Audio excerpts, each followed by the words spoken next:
Chris Brophy, musically obsessed. Chris Brophy, musically obsessed with vinyl CDs and cassettes. Chris Brophy, musically obsessed. Oh yeah! All right, coming at you with another lost classic from the 90s. As always, I got to thank my main man, JC, from the Flipside Vinyl community for starting this thread. And today, I'm going to highlight a heavy, brutal album, the debut from 1992, Body Count, featuring the one and only Ice-T on vocals. All right, this is a very interesting album. Of course, Ice-T at the time was a famous rapper, but reading about this album, I guess Ice-T always had an interest in heavy metal and this idea of incorporating sort of rap and hip hop elements, lyrical themes, and heavy metal together. And this is where Body Count was born. I remember listening to this album with my friend in his car. At the time, we had it on cassette. It was everything that we wanted because my friend and I were both into heavy metal and we were both into harder edged rap.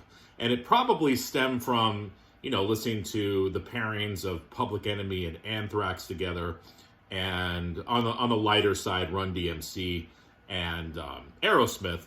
But it kind of fit right into that genre for us. Plus, not only heavy metal, but listening to this album, it's also got some punk elements to it. And I would say like crossover thrash elements to it too. So, bands like Suicidal Tendencies, if you're into them, I would definitely check out this album. I can't help but think that this album and this style of music went on to influence bands like Rage Against the Machine, who took it to that next level. Body Count, still around, still making albums, still touring.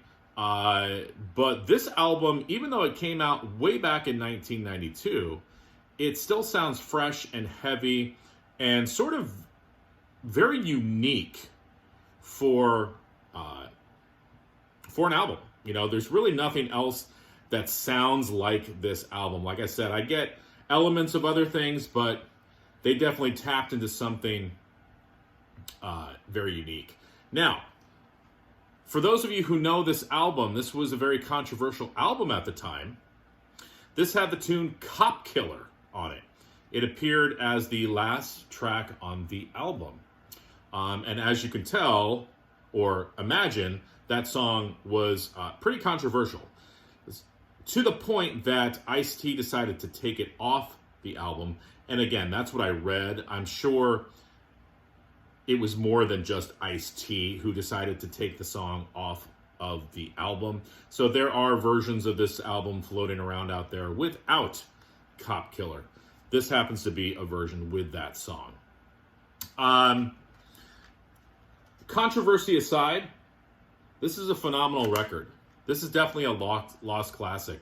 You need to check this album out. As I said, if you're into heavy metal, punk, crossover thrash, Suicidal Tendencies type stuff, harder edge rap, and I'm talking like 1990s rap, you're gonna like this. There's like little commercials throughout that Ice-T is doing and reciting throughout the album, sort of like what you get when you listen to like, an Ice Cube album or things like that. So you definitely get those rap elements, but then the guitars hit you over the face. The guitarist's name is Ernie C. He definitely lays down some cool riffs, but I would check this album out. Even if you can find a copy without Cop Killer, it's still a great album. Anybody else own this? Thoughts on this album? I think this is definitely a lost classic from the 90s. Let me know your thoughts below. All right, everyone. Bye.